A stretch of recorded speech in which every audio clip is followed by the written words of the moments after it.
After 26 years in the U.S. Army, retired Sergeant Major Lisa Jones has plenty to show for it.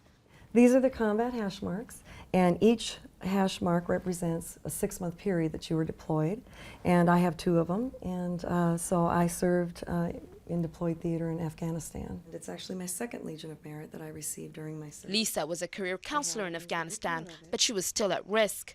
Her convoy was shot at several times, even though she was never officially on the front line because of the military's ban on women serving in combat roles.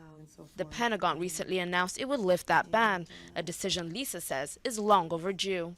This has been a long time coming, and it's wonderful to know that we now have a chance to be recognized for what we do in the armed forces.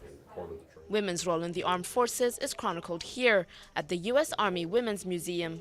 We invite the public to come to understand the ultimate sacrifice American women have paid in the last 10 years in combat. The first casualty. More than 150 women have been killed in combat in Iraq and Afghanistan since 2003, and today women make up 15% of the U.S. Army.